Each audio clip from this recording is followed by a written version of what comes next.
Hi, everybody. This is Bobby Walsh from the Connecticut Institute of Finance. This is the very, very end of August, right before Labor Day weekend. The reason why I wanted to get out today is just to kind of go over for all of you who are about to send or actually have sent, because some of your kids probably already at college, about to send their kids off to school for the first time. At this point, you've picked the college, the kids know where they're going. You've actually maybe even dropped them off. You've gotten the stuff for the dorm room, maybe even paid that first tuition payment, or most likely you paid that first tuition payment, and now you think you're all set. But what I'd like to bring up is a couple things that maybe you haven't thought of and that you should do during this time period before the kids really get into school. So one of the first things I would suggest is you have to realize there are going to be ongoing costs that you may not have anticipated. All right. These extra costs can actually add up to be pretty significant, between $10,000 and $20,000 a year they can actually run up to. All right. Some of these things are basically books and course material. When they go into the bookstore and they go buy their books, you're going to find that these things are relatively very, very expensive. One of the things you can do to save money on this is encourage your kids to either see if they can get the books online. That could be a lot cheaper, or buy used books. If they do buy the books used, right, also make sure they keep the books so they can actually sell them back next year and recoup some of the money. It can add a significant savings for you in actually doing that. Other things you want to take into consideration is transportation expenses. If your kids are going out of state, or they're going someplace where they just can't drive, or you can't just go pick them up, it's going to be expensive to get them home for the holidays when possibly they actually close the dorms. All right. This can be expensive in the fact, too, that they have things in the dorm, and most likely you don't want to have to transport those things all the way home. So a lot of times, if your kids are far enough away, you're going to have to get someplace to store their furniture and their desks, their wardrobe to a large extent, so they can go get it next year, and you don't have to be transferring this stuff back and forth. Different college activities. I always tell young people when they go to college, there's three things you can do in college, right? You can do sports well in school, or you can have a lot of fun. Okay. Usually most kids can do 2 out of 3. They can't do all 3. So if you want to do well in school and you're doing sports or you're doing extracurricular activities that are significant, right, you're not going to be out partying and having a really good time every night. You just can't do all 3. If you want to go to school and get good grades and also have a good time, you probably can do that, right? But it's a mix. It's like anything else in this world. You have to make choices. Usually it's the 2 out of 3, and getting the good grades is probably the most important thing to do. So, but with college activities like Greek life, sports, music, art, or any other activities, right? Doing Greek, just in dues, can range anywhere, depending on the school, from $500 to $7,000 a year. And that doesn't include the extra activities and events they're going to do that the kids would be required to kick in and help out on. Study abroad programs. Study abroad programs are interesting. Depending on the school and the actual program, sometimes the study abroad can be actually cheaper than the tuition in school, right? But you also have to factor in the transportation costs, room and board, food, and if they are studying abroad, they're going to want to spend a little time traveling, seeing stuff. I mean, that's part of the joy and real benefit, putting yourself in a different culture for a period of time if you want to study abroad. All these things are phenomenal for kids to do, but you really, really want to plan this out and have this conversation with your kid. As far as conversations with children when they go away to college, I find with most people find this common. Obviously, all children are different, and all young people are different. But you will find during the first semester, your children will either be coming home a lot if they're relatively close, or calling you a lot. Okay, because it's new to them, and you're their support staff. Usually by the second semester, though, it's crickets, right? They stop calling. They get involved. They're not going to hear from you, right? They're not as good. They're not going to be calling you every Friday night or every Tuesday. They're going to be doing their own thing. Don't be surprised at that, all right? It's a normal part of them developing their own character and developing who they are. But it's not every case, but usually the first 6 months, the kids are home a lot. You'll be a little involved. Maybe they'll visit. They'll come home for a weekend if they can, if they're close enough. Or they're going to call or Zoom or everything else. But usually by that second semester, things tend to change a little bit. Things that you want to do, I would suggest with setting the kids up, is set them up with a bank card that's a joint account with you. Okay? So set them up with a small bank account that you can put money, a checking account, that you can put money into the account and give them a debit card to use. You also might want to give them a credit card for emergencies, but keep the line relatively small. $2,000, something like that, and have them only use that for emergencies. And if they need cash, you always can put money into their checking account where they'll be able to take the money out and use the money if they need it for anything they need. Most kids are going to use for anything from ordering food to the room for pizza, or buying stuff extra in the cafeteria, or maybe buying even school supplies. They're going to want to use that credit card or that debit card to buy those things. So you kind of want to set that up for them where they'll have that money coming into it. You also want to look on for insurance for the kids. Depending on where they're staying in the school, you might want to get apartment insurance. It's for the dorm, but they will have things that are in there that are expensive, computers and their own personal stuff. Things get stolen, things happen. You know what I mean? It's a late night, they're out having a good time, a door's left over, something disappears. So you may want, or something even gets damaged, may want to have renter's insurance for the actual dorm room. You also have to look at health insurance. Now, if you're covered by health insurance, your kids will be covered until they're 24 years old under your insurance. You want to make sure the school doesn't automatically enroll them, or that your health insurance from this state covers them in another state. So you really want to look at the health insurance to make sure it does what you want them to do, and you're getting the cheapest possible, where you don't have to worry about if something happens and they get sick, that you're going to get hit by relatively large medical bills.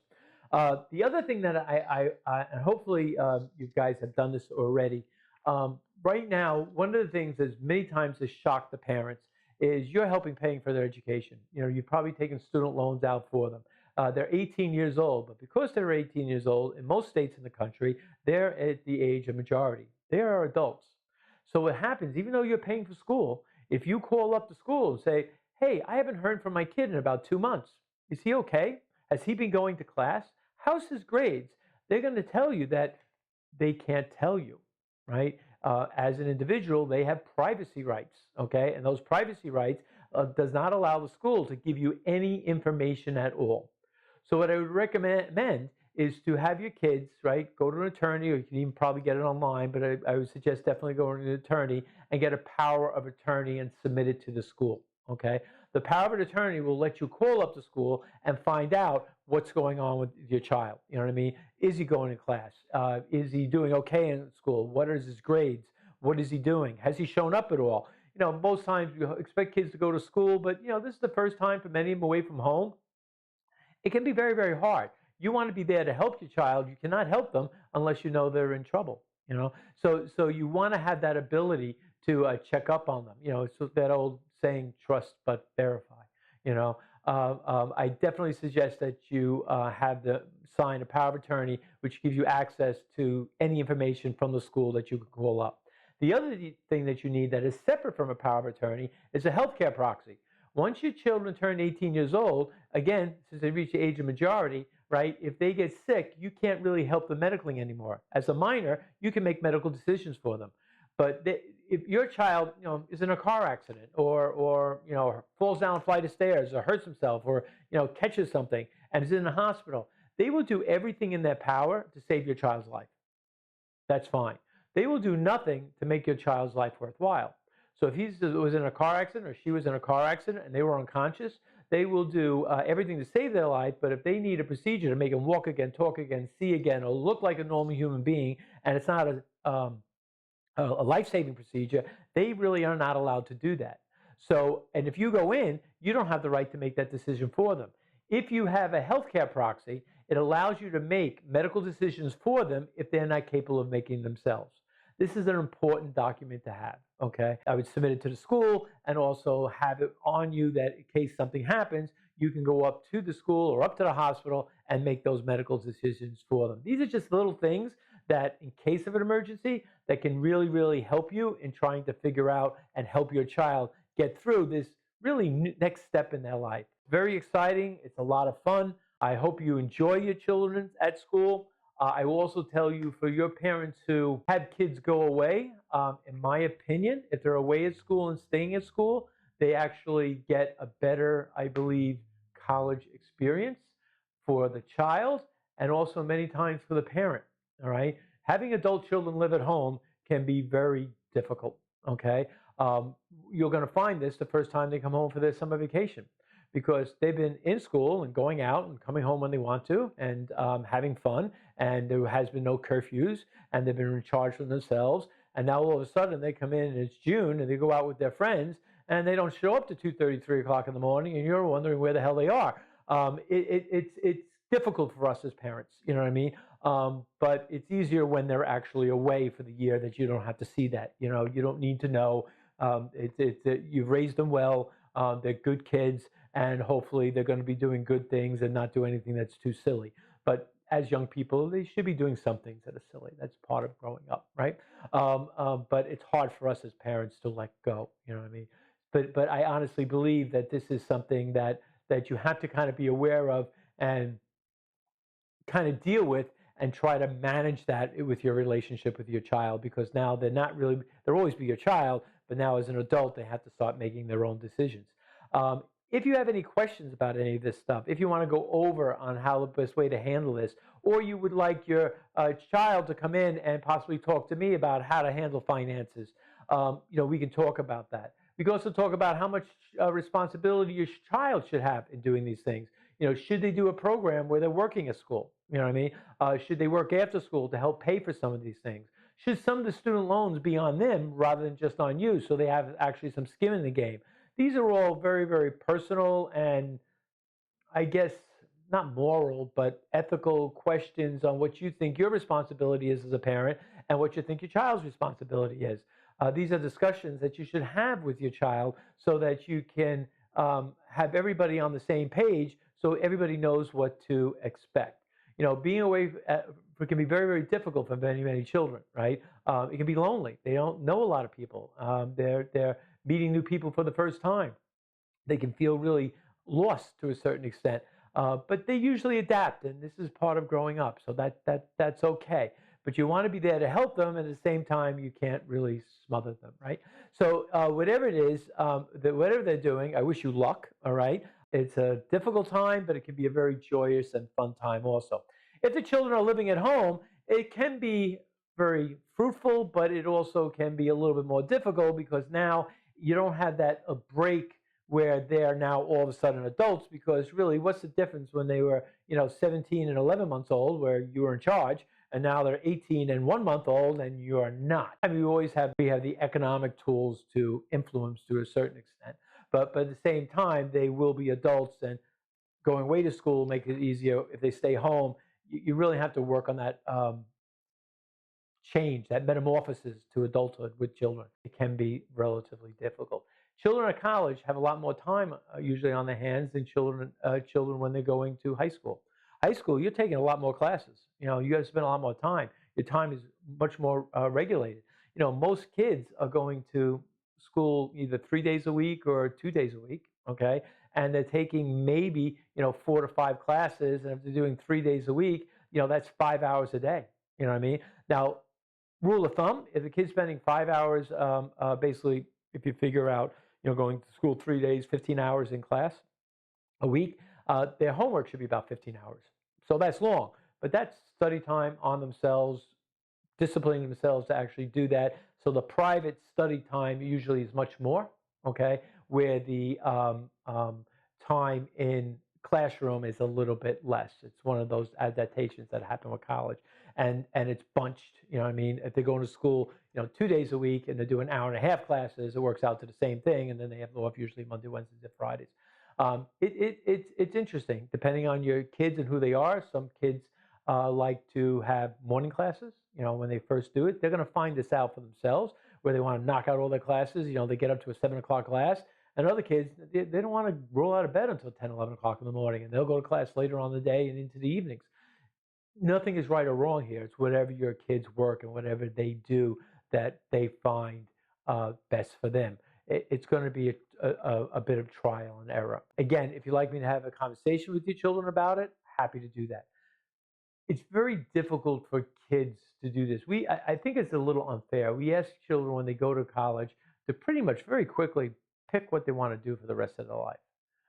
I don't know many 18-year-old kids who have the experience or have the experiences, all right, to actually choose what they want to do for the rest of their life. College is a way to kind of find that out. They should try different things. That's what electives are for, right? They should see where their interests are. I will tell you, more important than even the college they go to is the grades. Most people, I mean, unless it's Harvard, Princeton, Yale, most employers are more interested in where your child placed in their school. Okay, they're also interested a lot of times in the extracurricular activity they do, right, and also potentially the internships they do. As a person who's hired many college students for my business here personally, and also when I used to work on Wall Street, I was much more interested in the fact of hiring a kid out of college that A, they could graduate college and they actually could finish something. Okay, they could place decently in their class. Okay, and they could actually articulate what they did and what they got out of college. All right, that was what was important to me. The major didn't matter as much to me. All right, most majors on the undergraduate level, you don't really learn how to do very much. I mean, if you have a business degree, they're going to teach you how to be the CEO. Unfortunately, you're never coming out of college and you're not being the CEO. It's just the way it works, right? You can get much more specific things when you get your master's degree and even your PhD if you're going on in college, graduate school. But the undergraduate level is really kind of figure out what you're doing for the rest of your life. In today's world, we want to be lifelong learners. It's very important in today's day and age. Technology is changing. I encourage children to be careful what they pick as their majors, because what might be employable today may not be very employable in the future. Things like, programming, a great career for the last 20, 25 years being a programmer if you kept up with technology and everything else. Well, now AI can do a lot of that for you, and it's just going to become um, more involved in everything that we do in that area. You want to make sure you're going to be doing some type of career, or your children's going to get involved in some type of career that's going to be there in the future. You don't want to be a blacksmith when this guy, Ford developed this thing called the Model T. They were in trouble, and where that happened over about a 15 to 20 year period of time, this is happening in 15 to 20 months. So you got to be a little careful on what your kid is picking. In my personal belief, I believe not now, but in probably 10 to 15 years from now, so not for your children who are going to college now, but maybe for some of you who have younger children, time's going to revert back a little bit. Right now we go for business majors, undergraduate in law, we go for pre-med, we go to basically learn how to do things. Our founding fathers, back in the 1700s, they went to school not to learn how to do things because everybody knew how to do everything back then. Everyone knew how to farm, everyone knew how to gut a deer, everyone knew how to make a horseshoe. They might not be a blacksmith, but they knew how to do it, right? So everyone knew how to do everything. So they went to college basically to learn how to think.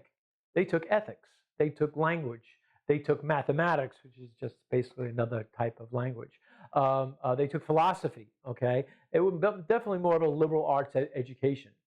Thomas Jefferson did not go to law school to become a lawyer. He actually, after he left college, he became a lawyer because he learned from doing it and working with lawyers. You're going to find that that's probably going to be the trend in the future, in the fact that through AI and through technology, everybody's pretty much going to know how to do everything, right? It's all going to be out there, right? So what people are going to get paid for is being able to take that knowledge and apply it, okay, and create something different out of it. I think that jobs that deal with the human being or the human entity or the human problems of this world are the ones that are going to be in greatest demand. We're never going to have RoboCops. That's not going to happen, okay? I do not believe that ultimately you're going to have therapists who are going to work with who's going to be AI.